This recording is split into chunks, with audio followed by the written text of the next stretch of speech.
안녕하세요. 박명희 세무회계입니다. 26년도 재경관리사 기출문제 중에서도 유형별 기출문제 풀이 강좌이고요. 이번 시간에는 이제 과목이요. 원가관리회계 과목, 강좌 소개, 교재 안내, 학습 방법을 보겠습니다.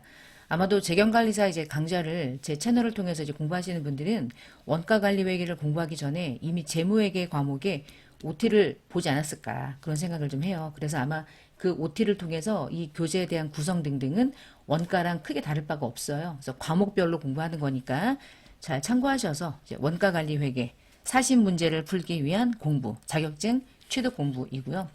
원가관리회계는 제가 일단 공부를 하는 방식 중에서 산식 있잖아. 산식에 대한 학습은 잘 하지 않아요.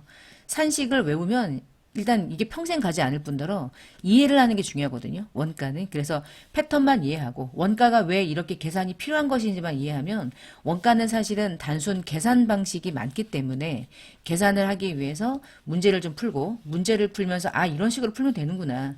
산식이라는 게 큰 도움이 안 될 수도 있겠구나. 강좌를 통해서 여러분이 조금 스스로 이해할 수 있도록 강의를 제작해서 여러분과 함께 공부를 하고 있는 편이고 자, 교재를 잠깐 보겠습니다. 26년도의 교재가 뭐 표제나 표지 같은 부분 제가 교재 안에 25년도 이전까지의 교재여서 불필요한 내용들이 조금 있었고 오타가 좀 있었고 그래서 그런 부분들을 다 수정 보완해서 26년도 교재가 나온 거긴 한데 이 교재 안에 있는 모든 내용은 25년도에 교재를 구입하신 분들도 똑같이 공부하시는 거예요. 강좌를 내가 다시 재촬영하진 않았어요.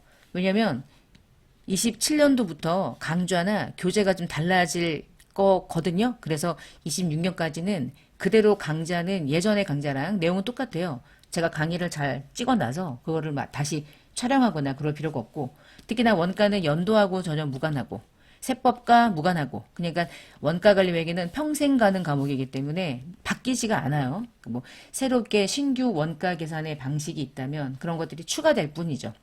자, 교재를 잠깐 보겠습니다. 교재는 북크크 사이트 들어가서 여러분이 교재를 구입하실 수 있고 유형별 기출문제 중에서 이 교재는 원가관리회계 과목만 구성이 되어 있어요. 그래서 재무회계가 필요하신 분은 재무회계를 따로 구입하시거나 세무는 세무대로 가는 거고요. 얘는 원가관리회계 과목입니다. 종이책으로 출간이 되고 있고요.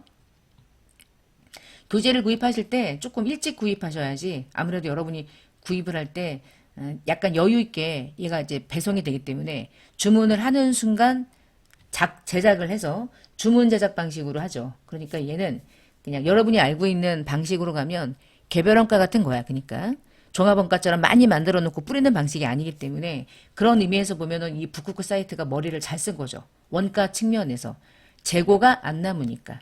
그러니까 재고가 남아서 출판자가 망하는 건데 출판사들이 가장 어려워하는 부분을 이 방식으로 바꾼 거예요. 단 조금 시간이 걸릴 수 있으니까 넉넉하게 일주일 걸린다라고 생각하고 교재 구입하고 강좌로 공부하다가 이제 교재 오면 문제 풀고 이렇게 손으로 풀어야지 머리로 풀어가지고는 원가관리회계는 오래가지 않아요. 과목 자체가. 원가는 이렇게 교재가 구성이 되어 있으니까 참고하시고요. 자 이제 교재로 잠깐 가볼게요. 유형별 기출문제이기 때문에 유형별로 원가관리회계 과목 중에서 어렵다고 느껴지는 챕터별로 공부하시면 되죠. 그런 식으로 공부를 하는 것이 시험을 오래 가지 않고 빨리 취득하고 잊어버리든 말든 취득하면 되잖아. 재경관리사를 취득해서 내가 이 일을 하겠다. 이쪽 길을 업으로 삼겠다라고 하면 재경관리사를 취득한다고 그래서 내가 이걸 업무적으로 활용할 수 있느냐는 늘 말씀드리지만 힘들어요. 얘는 완벽하게 원론적인 시험이고요. 넓지만 깊지 않아요. 그리고 매우 실무적이지 않아요. 재경관리사라는 자격증이 학생들에게 인기가 있을 뿐이죠. 나름 최상위 자격증으로 분류되기 때문에 세무회계 쪽 관련된 모든 학생들이 이 자격증 취득하면 더 딸 게 없잖아. 그래서 최상위 자격증을 하나 따두자. 취업할 때 필요하겠지. 그래가지고 공부하는 거지. 내가 이걸 통해서 실무적으로 활용하겠지. 그러시면 이거 공부하시면 안 돼요. 전산세무 1급 이런 거 공부하셔야 돼. 프로그램을 함께 시험을 보는 이 프로그램 활용 능력이 요즘의 핵심이지.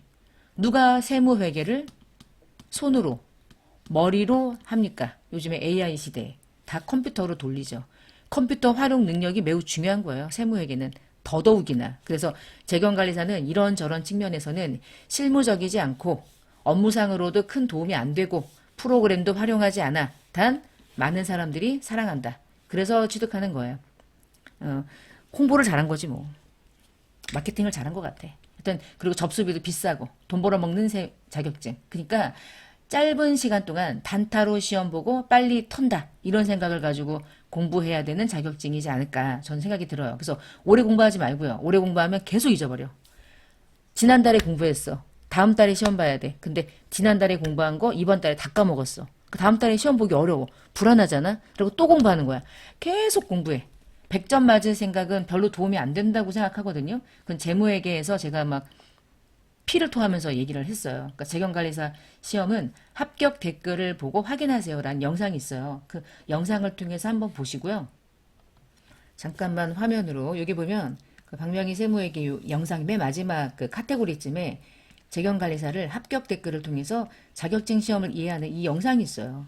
이 영상을 한번 보세요. 그러면 어떤 식으로 공부하는 게 좋을 것이고 재경관리사 시험을 볼 때 뭐가 어려운지 어떤 부분을 좀 중점적으로 시험 보는 게 여러분에게 도움이 되는지 이 영상에다가 제가 좀 자세하게 막 24분 동안 막 열변을 토한 게 있거든요. 그 영상을 가지고 여러분이 재경관리사라는 시험의 특징을 좀 이해하시면 좋겠고요. 그리고 재경관리사 이 강좌를 통해서 교재와 강좌 구성의 목표는 유형별로 기출문제를 풀어보면서 그 유형을 빨리빨리 이해해서 시험을 대비하는 거라서 원론적인 이론 과정은 아니에요. 원론적인 이론 과정이 필요하시면 타 사이트에서 공부하셔서 여러분이 학습을 하시는 게 좋아요. 아니면 교재를 구입해서 여러분이 정독을 하면서 스스로 공부를 하든지. 근데 제가 원론적인 이론 강좌를 업로드를 할 강좌를 제작하려고 고민 중은 있는데 워낙 강좌를 저 혼자서 사부작 하면서 올리고 있다 보니까 매년 올리다 보니까 시간이 안 나는 거예요. 그래서 시간이 안 나서 지금 이 재경관리사 이론 강좌를 원하시는 분들이 꽤 있거든요. 그래서 계속 질문하시는데 이것에 대해서 확실하게 답변을 못 드리는 거예요. 근데 이제 이론 강좌를 하게 되면 어마무시한 내용을 계속적으로 강좌를 이제 제작해야 되는데 이게 시간이 좀 오래 걸리거든요. 그리고 또 하나는 이 원론적인 이론 강좌를 만약에 제가 업로드한다고 결정을 하면 이런 식의 빨리빨리 시험을 대비하기 위해서 핵심적인 요약 중심으로 공부하지는 않을 거예요. 이론은 또 상세하게 해야 돼. 상세하게 하는 게 시간이 걸리겠지. 그렇지만 시간이 걸리는 게 중요하긴 한 거야. 이론을 이해해야 되니까. 이해하고 나면 사실은 기출문제 풀이 강좌를 공부 안 할 수도 있어. 둘 중에 하나야. 이론을 완벽하게 했어. 그럼 기출문제를 뭐하러 봐요? 다 아는데. 근데 이론을 공부했지만 여러분이 내용이 워낙 방대하잖아. 그래서 누가 무슨 얘기를 해가지고 듣긴 들었는데 전혀 머릿속에 정리가 안 되죠. 이해가 안 되고요. 양이 많아. 그래서 그 강사가 무슨 말을 하는지 잠만 와. 그래가지고 여기까지 왔을 겁니다. 대부분은. 그렇게 이제 하여튼 뭐 그렇습니다. 그래서 여러분이 이 강좌를 통해서 여러분이 가져갈 것은 만약에 이 강의를 듣고 만약에 이 시험을 준비하실 거라면 빨리빨리 시험 본다. 짧은 시간 동안 합격한다. 그래서 100점 만점을 기대하지 말자. 합격만 하면 되잖아. 100점 만점 해가지고 뭐 상 받을 거 아니잖아. 이 상 받아서 뭐해. 아무 의미 없잖아. 상 받아서 뭐 할 거야. 그러니까 90이면 너무 좋지만 80이면 어때요? 합격하면 되죠. 70이면 어때요? 합격했잖아. 턱걸이 해가지고 합격하면 어때? 70이 합격이든 100이 합격이든 합격하면 그만인 거야. 이 시험은.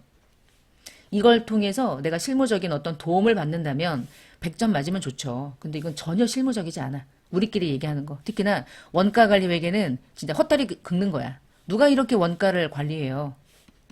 프로그램이 있는데 데이터만 입력하면 알아서 다양한 원가 계산 방식으로 산출해 주는데 누가 이거를 손으로 계산을 하고 앉아 있겠어요? 아무도 그렇게 하지 않아. 그래서 요즘에 AI 시대인데 이 시험이 무슨 의미냐라고 한다면 그래도 시험은 의미가 있죠. 알고 AI를 돌리는 것과 진짜 몰라서 AI만 돌리는 것 그거는 큰 차이죠. 그러니까 공부하는 거예요. AI가 다 해준다고 공부를 안 해. 영어를 얘가 다 번역해 주니까 영어를 아무것도 몰라. 그러면 어떻게 질문해? 질문을 할 수 있는 정도의 수준은 돼야지. 그래서 공부하는 거지. 그리고 나서 70점 맞으면 다 아는 거잖아. 떨어지면 안 떨어졌으면 됐지. 그리고 나서 합격하고 나서 돌리든 말든 그거는 이제 본인의 능력에 따라서 능력 여하에 따라서 엄청난 실력자로 보일 수도 있고 100점 맞았지만 이걸 활용하지 못하니까 실력이 없는 사람처럼 보일 수도 있지. 여튼 여러분이 AI를 활용하는 건 중요한 거예요. 그러나 원가관리회계라는 개념에 대한 것과 전반적으로 시험에 나왔던 모든 용어들과 계산 방식을 알고서 살아가는 것에 차이가 있는 거니까 70 맞는다. 아주 많이 맞으면 90, 80 맞는다. 100점 맞으려고 목숨 걸지 말자. 이 시험은 그 정도의 수준은 아닙니다. 자, 그 다음에 재경관리사 자격시험에 대한 안내는 제가 재무회계편 OT에서 설명을 다 드렸고요. 원가관리회계는 연도하고는 뭐 아무 상관이 없어요. 나름의 연도가 중요한 게 재무회계기는 해. 왜냐면 단기, 차기, 전기 이런 개념은 중요하니까. 그렇지만 재경관리사는 연도 자체가 언급도 안 돼요. 2026년 안 나와. 그냥 X1년, X2년, X3년이니까 계속 울거먹기가 좋죠. 그리고 저도 좋아요, 그건. 근데 세무회계는 이 세법이 개정되잖아. 이건 실제로 개정되는 거죠. 연도마다. 그래서 세무회계는 개정 강의가 필요한 것이고, 그런 의미면 뭐 세무회계는 매년 바뀌지만 원가는 연도도 중요하지 않고요. 그냥 원가 개념. 그러니까 말 문제로 그냥 이론이야. 완전 이론. 그래서 원가는 한번 공부해두면 이건 평생 가고요. 원가는 어떤 그 재무회계는 회계 기준이라는 게 필요하고 세무는 법을 적용하는 거지만 원가관리회계는 여러분이 공부해서 알겠지만 기준이라는 게 없잖아. 법도 없어. 지가 하고 싶은 대로 하는 거야. 그래서 내 맘대로 한다. 이 부분은 사실은 이제 CEO의 입장에 따라 달라지는 거잖아. CEO의 의사결정을 위해서 하는 것이고 CEO가 계획과 통제를 하기 위해서 하는 것이고 여기까지는 원가를 계산하는 단순 계산 방식이고 그래서 원가 회계는 이쪽까지는 대부분 이제 계산 과정이고요. 이 밑에는 활용 능력이죠. 그러니까 여기까지가 원가 계산이고 여기까지가 이제 여기부터는 이제 관리 부분이고 뭐 약간씩 그렇게 차이점을 가져가죠. 자, 이 방식으로 시험에 나오는 그대로 3일회계 법인의 기본서가 있고 우리는 그 기본서를 통해서 시험을 보고 있고 그래서 이 내용을 그대로 가지고 저는 유형별 기출문제 교재가 구성이 되어 있습니다. 그래서 한 17개 정도의 챕터를 구성하고 있고요. 원가회계 기본 개념부터 해서 마지막에 새로운 원가관리 시스템. 상세한 설명, 그러니까 얘가 이론에서 공부해야 되는 아주 상세한 원론적인 부분을 설명해 드리지는 않아요. 그래서 이런 부분이 필요하시면 유형별 기출문제 풀이를 공부하시면 안 돼요. 이론 강의를 공부하셔야 돼. 3, 40만 원짜리 되는 타 사이트의 강좌들을. 근데 제가 나중에 이론 강좌를 올린다면 이 정도의 가격대를 구성하진 않지. 유튜브 채널이니까 조금 더 쉽게 접근할 수 있도록 뭐 가격이야 제 마음대로 조정하면 되는 거니까. 여튼 유형별 기출문제라는 거 기억하시고요. 자, 여기 교재 구성을 먼저 설명을 드리면 챕터마다 퍼센테이지, 출제 비율이 좀 있을 거고요. 기출 문제를 많은 문제들이 이제 원가 같은 경우는 문제가 워낙 많기 때문에 한 10문제 정도가 이 챕터, 아주 기본적인 챕터고 답안지가 있습니다. 그리고 나서 이 챕터, 첫 번째 챕터에서 반드시 여러분이 알아야 되는 정리를 해놓은 거예요. 그 제가 강좌를 제공할 때는 정리를 먼저 하고 그리고 뒤에 기출 문제를 풉니다. 순서는 그렇게 해요. 근데 교재는 얘가 뒤에 있어요. 왜 뒤에 있냐면 우리가 지금 이 기출 문제를 푸는 목적이 정리를 하기 위함이 아니죠. 기출 문제를 풀어보기 위함이고요. 기출 문제를 풀었는데 풀려. 너무 쉬워. 그러면 핵심 정리가 여러분에게 뭐 크게 와닿지 않지. 핵심 정리가 머릿속에 이미 되어 있는 거잖아. 근데 만약에 핵심 정리가 안 되어 있으면 기출 문제를 풀 때 조금 버벅버벅 했겠죠. 그때는 핵심 정리가 여러분에게 도움이 되는 거예요. 그래서 핵심 정리를 교재는 뒤에다가 구성했고요. 앞부분에다가 문제를 먼저 포진했고 그러나 제가 강좌를 제공할 때는 핵심 정리를 먼저 합니다. 쭈라락 한 20분 정도를 할 거예요. 쭈라락 하고 그 다음에 얘와 관련된 문제를 중심으로 풀면 정리가 되어 있기 때문에 기출 문제가 조금 더 수월하게 풀리지 않을까 싶어요. 교재가 만약에 없으면 화면으로 그냥 여러분 공부하는 거잖아. 교재 판매 수 대비 강좌를 수강하는 학생 대비 매칭되지 않거든요. 그러니까 강좌만 공부하시는 분들도 있어요. 눈으로. 근데 눈으로 보면 여러분이 손으로 푸는 종이 페이퍼가 없기 때문에 공부의 학습의 어떤 학습을 할 수 있는 효율성이 좀 떨어질 수는 있지. 공부라는 건 저는 개인적으로는 반드시 책이 있어야 된다. 그런 생각을 하고 있기는 하거든요. 자, 그렇게 한번 참고하시고요. 자, 이렇게 해서 두 번째 챕터도 마찬가지. 이런 식으로 출제 비율, 그리고 학습 정리, 이런 식으로 이제 모든 교재가 구성이 되어 있습니다. 그리고 여러분이 이제 뒤에서 공부할 때 뭐 CVP 분석, 차이 분석, 뭐 이런 거 있잖아요. 그런 차이 분석 같은 경우는 제가 예전에 공부하고, 그리고 여러분에게 가르치고, 이렇게 하면서 볼 때 이미지로 공부하셔야 돼. 그리고 AQ, AP 별로 이게 중요하지 않아. 이게 뭐가 중요해. 이 자리에 무엇이 와야 되는지, 이 자리에 왜 SP가 와야 되는지, 이 자리는 SQ, SP가 왜 오는지 이 구조만 정확하게 이해하고 나면 집어넣어서 차이 분석하는 건 우리끼리 얘기하는 거지 껌이지. 이게 제일 쉬워. 제일 쉬운데 왜 어렵냐. 자꾸 SQ, SP, AQ, AP라는 이 용어로 이걸 가지고 자꾸 외우니까 AQ라고 하는 AQ를 번역해야 돼. 그 순간 버벅거리기 시작하는 거야. 아, 영어를 너무 잘해서 나는 이것이 전혀 버벅스럽지 않다. 그러면은 뭐 너무 다행이긴 한데 전 옛날에 그랬어요. 이게 무슨 영어 시험도 아니고 왜 이러는 거야. 근데 모든 원가는 미국이니까 미국에서 원가가 다 넘어왔기 때문에 다 영어기는 해. 그러나 여러분이 공부할 때 여러분 시험에 AQ라는 문장이 AQ가 몇 개입니까가 시험에 나와요? 아니잖아. 재료 구입 수량, 재료 소비 수량 이렇게 나오지. 그러니까 AQ라고 하는 건 공부할 때 교수님들이 빨리빨리 말하고 싶으니까 약어로 쓰는 건데 시험 볼 때 누가 SP를 답을 찾으라고 SP는 얼마입니까? 이걸 물어봅니까? 얘가 단가가 얼마냐고 물어봐요? 그런 건 안 물어보죠. 그리고 저는 기본적으로 영어를 좋아하지 않을 뿐더러 이거를 약어로 쓰는 것 자체를 별로 선호하지 않아요. 제 개인적으로. 그래서 그렇게 하는 게 별로이기 때문에 웬만하면 이해하자. 왜 얘가 AQ가 오는 것이며 왜 AP가 여기에 넘어갈 때 SP를 반영해서 이것이 왜 비교가 돼야 되는지. 근데 제가 기출문제 풀이를 할 때 이것을 원론적으로 설명을 할 수는 없기 때문에 간략하게 정리하고 문제를 푸는 거예요. 문제를 빨리 풀어가지고 합격만 하면 되잖아. 우리의 목표는 합격이잖아. 근데 제가 전산 세무회계나 이런 공부들은 그게 목적이 아니지. 이걸 통해서 이것을 만들어내는 과정을 이해하는 게 중요한 거고. 자, 이런 식으로 해서 교재 구성이 되어 있습니다. 답안지 보시면서 시험을 대비하는 기출문제 풀이 강좌예요. 자, 그 다음에 이제 마지막 장에 가보면 제가 각각의 1번부터 17번까지 원가회계 챕터에서 시험에 출제가 되는 비율을 분석해 놓은 거고요. 이 분석은 2022년부터 2020년부터 2022년까지 이렇게 3개년 출제가 됐던 기출문제를 제가 다 찾아서 매 모든 기출문제를 40문항을 다 하나하나 분석해서 만들어 놓은 표예요. 나름의 저작권이 있어요. 이거 침해하시면 저 신고할 거예요. 신고를 어떻게 해? 뭘 침해하겠어. 별것도 아닌데. 근데 원가관리회계 중에 요 출제 비율이요. 첫 번째 원가회계 기본 개념은 157%니까 한 문제에서 두 문제는 무조건 나오는 거고 얘는 366%니까 무조건 세 문제에서 네 문제는 나온다. 뭐 이런 거잖아. 변동원가 계산은 480이니까 네 문제에서 다섯 문제는 무조건 출제된다는 뜻. 하여튼 뭐 이 범위 자체가 17개밖에 챕터가 안 되기 때문에 40문제가 두 문제씩만 나와도 34문제잖아. 그러니까 막 세 문제 나오는 것도 있고 단기의사 결정은 무조건 네 문제씩 나오고 그게 언제까지냐면 22년까지 그랬어요.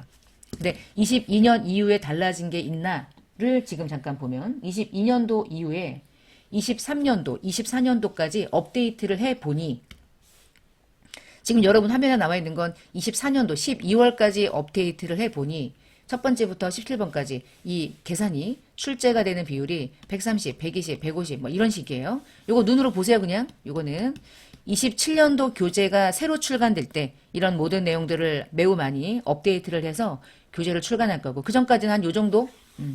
요 정도를 구성하고 있다. 그러니까 여러분이 봤을 때 정상원가 계산이라는 게 예정 배부하는 거니까 예정 배부는 나와봤자 50%. 그러니까 확률적으로 보면 한 문제가 나올 때도 있지만 거의 안 나올 때도 있다. 뭐 이런 거거든요. 그래서 잘 보시고 이 문제가 여러분에게 도움이 될지 도움이 안 될지는 판단하는 거야. 근데 예전에는 많이 안 나왔는데 24년도 9월 달쯤에는 뭐 얘랑 유사한 문제들만 묶었을 때 한 세 문제가 나오고 막 그런 적도 있었어. 그러니까 문제마다 매 회마다 기출 문제마다 약간씩 출제 비율이 다르니 보시면서 내가 어디에서는 무조건 문제를 많이 풀어야겠구나. 종합원가 계산은 세 문제 네 문제는 무조건 나오는구나. 어떤 게 나오는지 유형별로 정리를 해야 되겠다. 그렇게 시험을 준비하면 여러분에게 도움이 될 거예요. 유형별로 정리해야지 이거를 주구장창 40문제를 1번부터 40번까지 문제를 드립다 푼다고 해서 여러분에게 큰 도움이 되지는 않는다고 저는 생각해. 이게 이제 오랜 강의를 하면서 느낀 바야. 이 부분이 챕터별로 나름의 정리가 안 된 상태에서 원가회계 문제 토탈 40문제잖아요. 1번부터 40번까지 맨날 풀어. 똑같이 풀어. 매회마다 기출문제를. 근데 매회마다 맨날 틀려. 근데 그거 틀리는 거 맨날 틀려. 그럼 어떻게? 틀리는 걸 뽑아서 알아내야죠. 그리고 여기서 정리해서 더 이상 얘가 틀리지 않게. 이렇게 마지막에 시험을 준비해야지 1번부터 120번까지 맨날 순서대로 풀어봤자 걸리는 건 맨날 걸리거든요. 그 걸리는 걸 찾아서 정리하고 더 이상 실수하지 않도록 학습하는 게 그게 제일 중요하지 않을까 생각해요. 그래서 학습 방법을 어떻게 할 건가? 그것은 이제 본인 스스로가 잘 판단해야 되겠지만 제가 오랜 강의를 통해서 터득한 것은 이것이다. 제가 강의를 26년도잖아요, 지금. 제가 강의를 2000, 뭐 이런 얘기를 할 건 아닌데, 2005년부터 했거든요. 2005년부터 했어. 2025년이 아니라, 2005년부터 자격증 강좌를 출발해서 이제 2026년도가 된 거예요. 그러니까 연차로 한 21년 차 됐죠. 중간에 아파서 좀 안 하고 뭐 그런 적은 있지만, 어쨌거나 강의를 계속 해왔기 때문에 제가 학생들의 입장을 누구보다 알지. 저도 학생이었고, 공부를 징글징글하게 했고 근데 공부를 되게 잘하진 않았고 그러니까 오래 걸렸고 공부를 하다 보니까 어떻게 공부를 하는 게 좋은지 나 스스로 알게 된 거지. 그래서 영어 강사들이 영어 되게 못했는데 본인이 터득해가지고 강사를 잘하는 강사들이 꽤 있잖아. 공부를 되게 잘하는 애들은 왜 이걸 모르는지를 이해할 수 없어요. 왜냐면 딱 들으면 알거든. 그리고 서울대 나왔다. 이런 애들한테는 공부 받아봤자 큰 도움이 안 돼. 제 생각엔 그래요. 왜 그러냐면 얘는 태생부터 딱 한 번 듣잖아? 그럼 바로 이해해. 그래서 그걸 이해하지 못하는 학생을 이해할 수가 없는 거야. 그래서 교수들이 우리끼리 얘기해보면 교수들이 강의를 못하는 거예요. 교수들은 왜 강의를 못하냐? 이 사람은 모든 걸 이해하고 있거든. 처음부터 이해를 했기 때문에 이걸 이해하지 못하는 네가 너무 이상한 거야. 그래서 교수들이 강의를 못하는 이유 중에 하나는 그런 게 있어요. 근데 강사들은 여러분이 강사를 선택할 때는 공부를 좀 못한 사람들의 강사였을 때 그 사람들의 강의를 듣는 게 오히려 더 도움이 되기도 해요. 가끔은. 그래서 결론은 저는 공부를 못했다. 공부를 못했지만 강의는 잘한다. 왜냐면 제가 몰랐던 걸 왜 모르는지를 그 사람들의 마음을 이해할 수 있다. 그래서 엄마가 자녀를 이해하는 것과 같은 마음. 그 정도까지는 아니고 폭넓진 않고.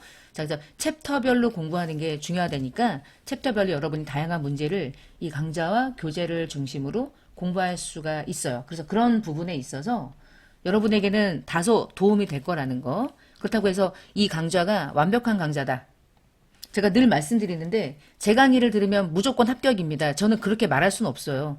제가 강의하는 스타일이 여러분하고 안 맞을 수도 있고요. 그리고 제가 얘기하는 것들이 다는 아니에요. 저도 실수가 있고 저도 모르는 게 많아요. 그래서 여러분이 들어보고 아 나는 이 강좌와 이 모든 내용들이 나와 찰떡궁합이겠다. 그러면은 공부가 수월해지고 재밌어집니다.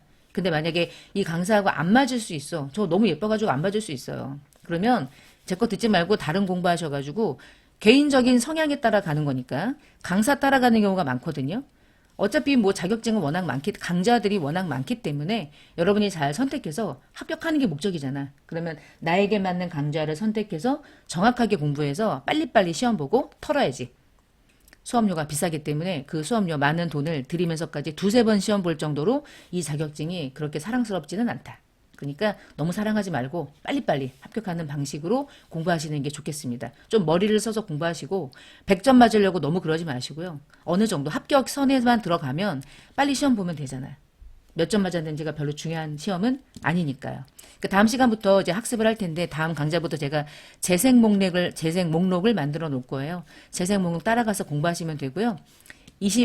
25년도에 이 교재가 아닌 25년도에 이미 교재를 구입하신 분도 전혀 문제가 없어요. 내용은 똑같아요. 제가 이제 페이지나 이런 레이아웃 같은 것들만 조금 바꾼 거니까 이전 교재도 학습을 똑같이 예전처럼 하시면 되고 새로 교재가 예쁘게 하면 그냥 출간해 본 겁니다. 그러니까 이 교재로 구입해서 공부하셔도 되고 그리고 이 재경관리사 유형별 기출문제 강좌는 스탠다드 멤버십으로 운영이 되고 있어서 스탠다드 멤버십에 가입을 했을 때 공부할 수가 있어요. 첫 번째는 공개 강좌 소개이기 때문에 이제 공개 강의로 여러분이 마음껏 보면서 아 내가 선택할까 말까를 판단하는 지표가 되는 것이고 두 번째 실질적인 강좌부터는 스탠다드 멤버십에 가입하시고 공부하시면 됩니다. 스탠다드 멤버십이 얼마짜리이며 어떤 식으로 가입을 하는지 그리고 이 월정액으로 월 결제가 되니까 한번 결제하면 매월 자동 결제가 돼요. 그래서 더 이상 기출문제 풀이 강좌가 필요 없다. 만약에 그러시면 스스로 여러분이 보고 해지하고 다시 재결제하고 하는 모든 부분들은 본인이 잘 판단해서 하시는 겁니다. 제가 뭐 이것들을 중간에 결정하거나 뭐 해지하거나 이런 과정을 개인적인 여러분의 선택이기 때문에 제가 할 수가 없어요. 해 드릴 수도 없고. 자, 멤버십 강좌라는 것도 기억하시고.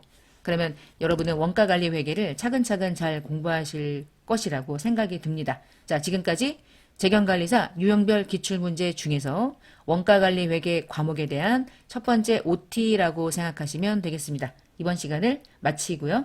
결과를 또 기대하도록 하겠습니다. 감사합니다.